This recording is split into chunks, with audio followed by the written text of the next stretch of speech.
And this practice comes from life in general and living life very closely with my sweetheart and living life in the mix of other human beings. Because what one of the things that I practice for myself and I notice with other people is being accepting of the way things are right now. Now it's easy for me to imagine situations where accepting the situation is not appropriate or harmful to myself or to others. But I'm not going to be talking about those situations today. One way that I understand patience is the capacity to be with what is, even though I don't like it. So the other day I was with somebody who was cold, and so he was uncomfortable. And uh, and then there are dimensions of him that create that that culminated so that in our interactions he was yelling at me.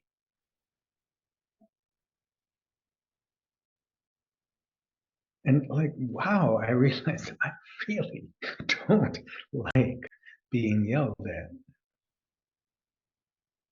And I don't know that he has the orientation that being with what is in a way that's accepting can lead to a happier heart or a less miserable situation and making other people less miserable. So one of the places where I practice acceptance of what is when it's uncomfortable is in the very controlled experiment in the shower, turning on the cold water. This is like Jules and Katie are like the Olympic pros at this. I'm little tester. So I turn on the cold water and I practice allowing the cold to totally be there. It's a form of accepting what is for a very short while. Like it's for me, it's about 30 breaths that I'm in that cold water. And I'm choosing to go into it. It is I who turn the water temperature to cold. And the temporary nature of this particular experiment is very, very, very clear.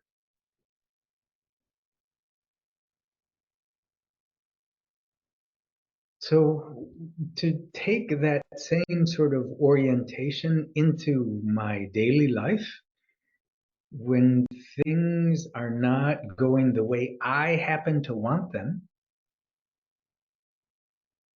which why not increase the capacity, or once we talk about the carrying capacity, why not increase the carrying capacity to allow myself to be with what is instead of tripping into impatience or irritation or frustration or self-pity and victimization. From my perspective, going in any of those directions increases my suffering.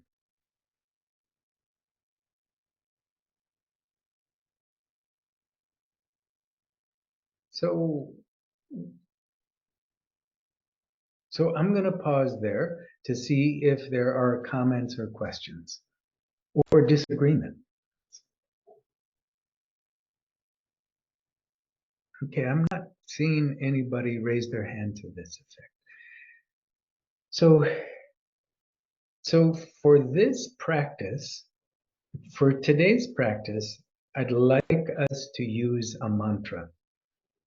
Totally simple mantra. It goes like this. This is the way it is.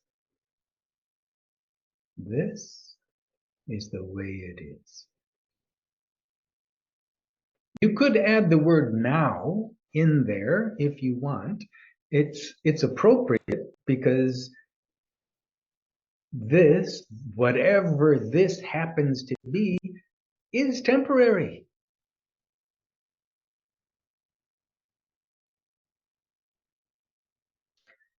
This, what I'm talking about when I say this and the situation, I am talking about externally. I'm also and where it matters even more to me is what's happening internally. When I recognize that my this includes frustration, irritation, annoyance, self-pity, victimization, impatience, like, hallelujah, I get to do something about that. And the door that opens to being able to do something about a situation that I happen to find frustrating, irritating, annoying, is to acknowledge the frustration, irritation, annoyance. Then there's very little impetus to furthering those painful emotions. I'm not saying that they automatically disappear. However, once they're acknowledged and there's a little impetus to continue them, they settle into a state that is much more able to be integrated. By integrated, I mean it's still present, but it has a place. It's not being shoved away, denied, suppressed, repressed, but it's also not overwhelming. So when I say to myself, this is how it is, that's happening at two levels, the exterior level and the interior level. And usually that phrase helps me to see what I can release so that my situation, my internal situation improves. And that's a form of releasing a mental trait or a pattern that's creating my own suffering.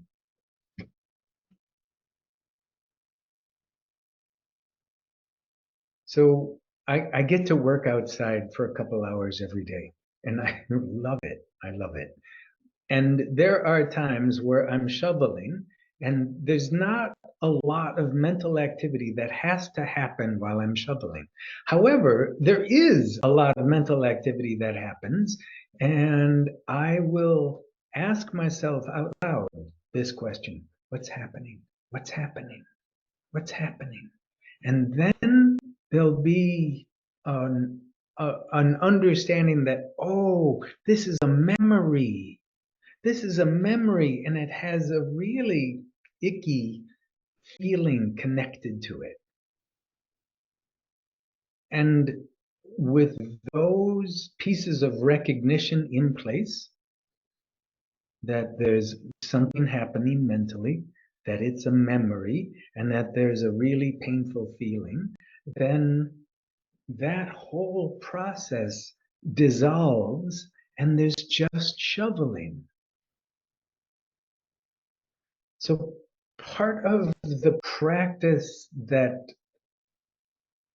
this comes from is from the very first practice I developed as a monk in Burma, which used this mantra. What's happening? That's it.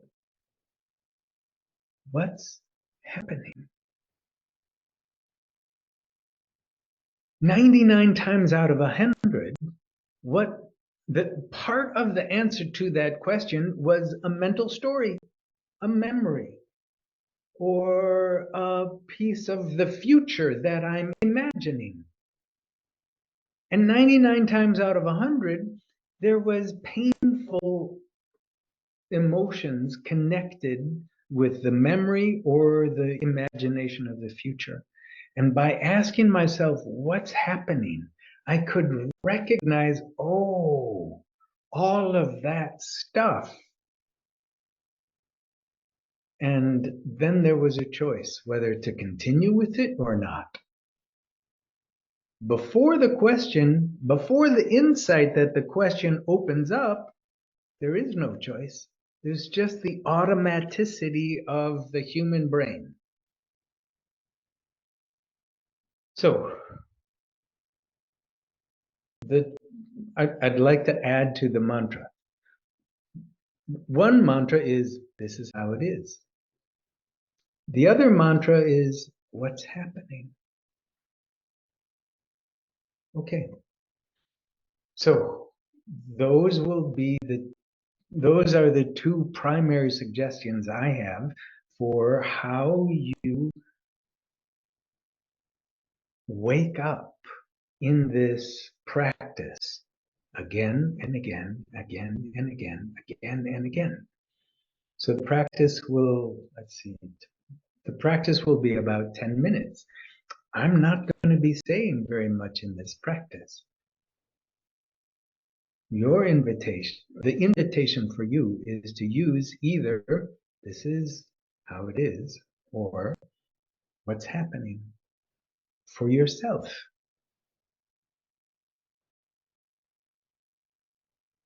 Do you have any questions or comments? I do. Yeah, please. Not all practices, of course, need to be about dropping into a place of quietness. So that may not be the goal here. Because when I listen to your instructions about what's happening, particularly that one, it seems that there's no way around that triggering a thinking process. So how maybe that's exactly what you're inviting, but oftentimes when I'm meditating or whatever we choose to call our mindfulness practice, the goal is to try and expand on the quiet space in between the thoughts, for me anyway. So how in your instruction / invitation, is the goal to be more thoughtful in this process, or how would you guide me to not have what your instructions are turn on the thinking process? Okay, thank you. 99 times out of 100, for me, the question, what is happening, wakes me up to a thinking process that I was not conscious of moments before. So the question, what's happening, helps me recognize, oh, there's a thought happening. And that is the beginning of a process that dissolves the thought. So the what's happening is actually, it's an invitation to awareness. And 99 times out of 100, the awareness will key into a thought process that previously was unconscious.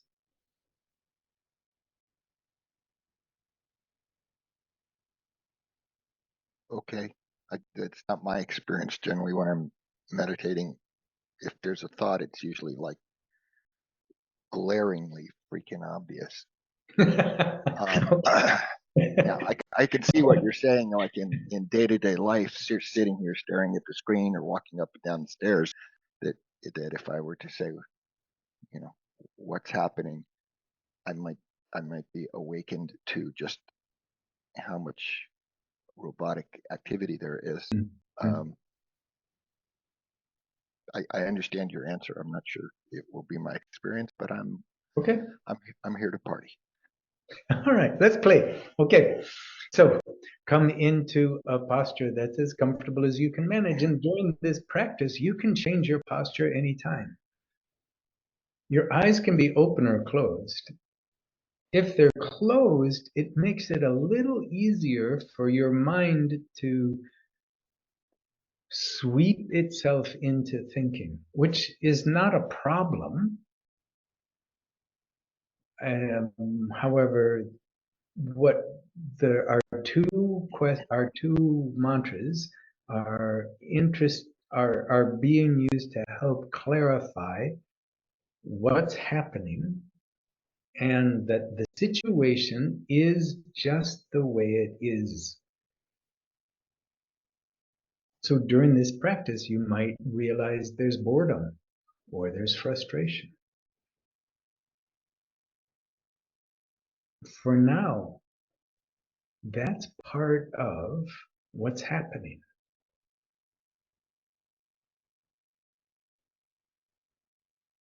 So it may be helpful if you choose an anchor for your attention.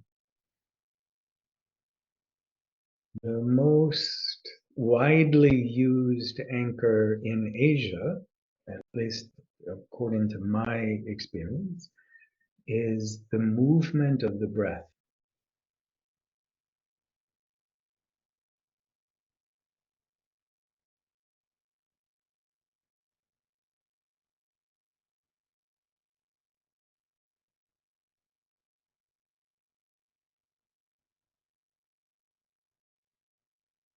It might be worth practicing, saying to yourself, as you're aware of your breath, this is how it is.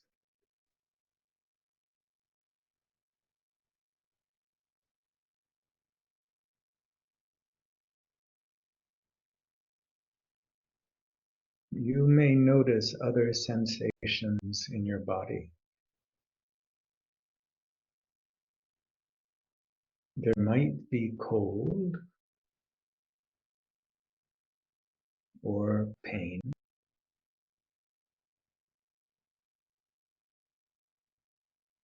or numbness.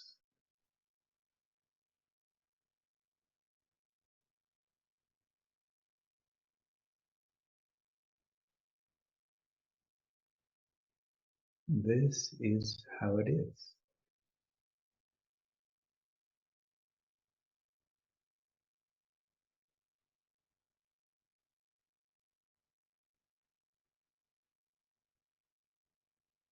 As awareness settles and the body settles,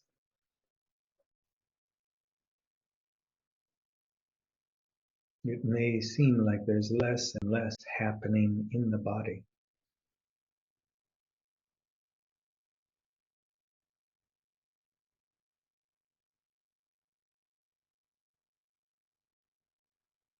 Awareness may or may not be able to stay with the movement of breathing.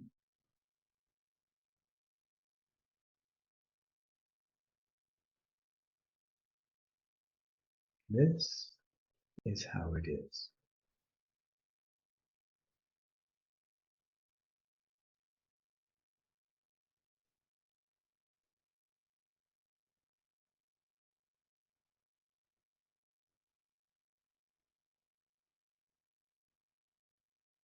sometimes when you say this is how it is, there might be a glimmer of joy or a glimmer of freedom,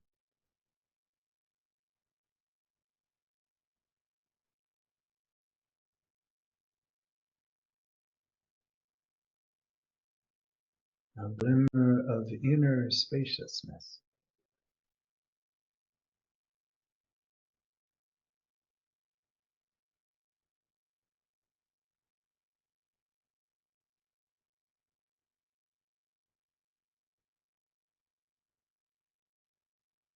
This is how it is.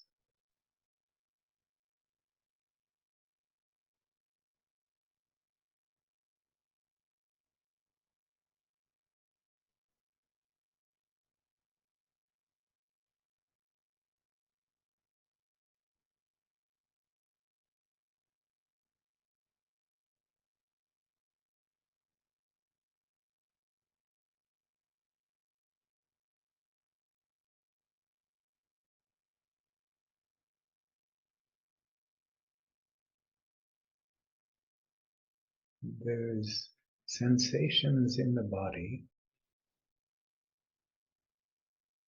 and there may be mental activity.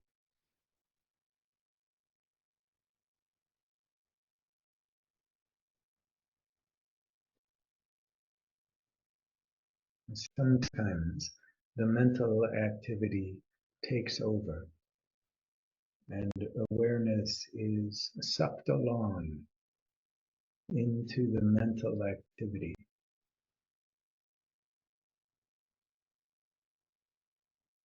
but it goes dormant.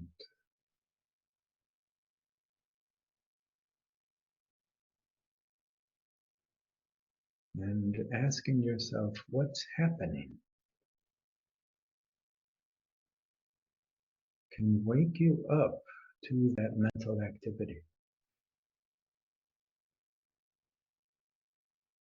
And it's no longer dormant. Awareness is no longer dormant.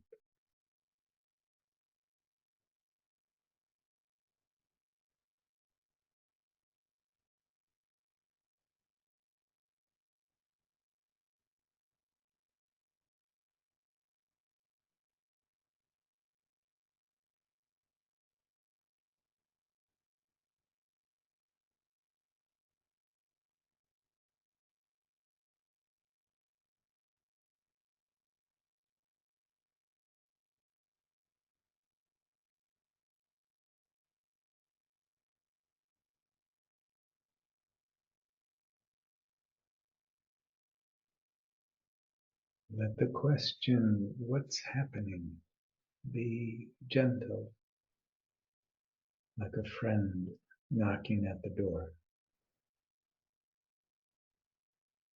someone you want to let in.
when you ask yourself what's happening and you find a mental process, there's nothing wrong with that. It's not like you caught yourself doing something wrong. This is a matter of waking up.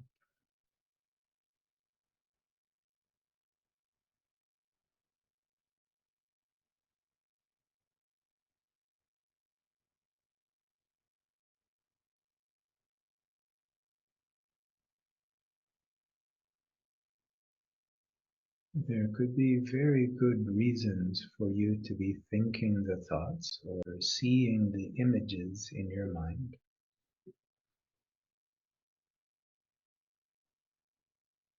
It's not a problem that you see images or you remember conversations or you think about writing something on your to-do list.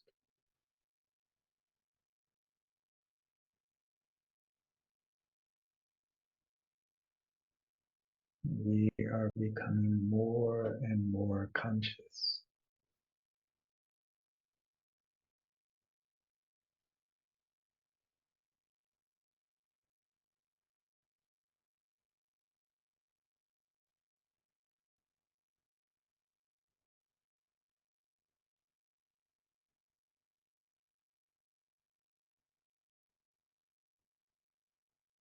More and more of our lives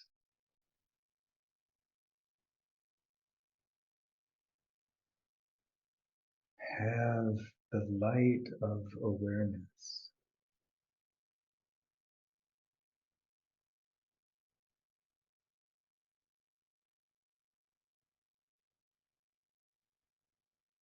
We're into our last minute.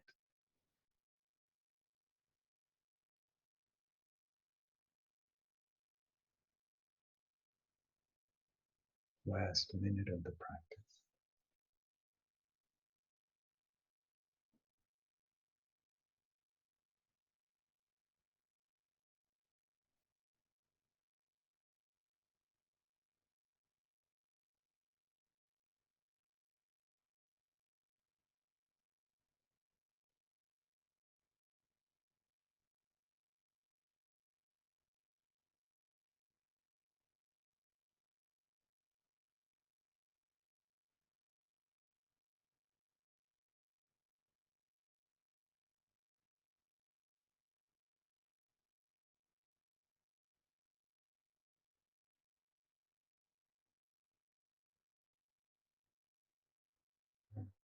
Deepening your inhalations,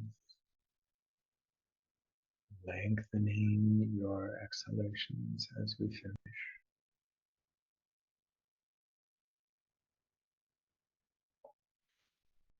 And then touching your body anywhere to help you remember that you've got this whole body. This whole body is here.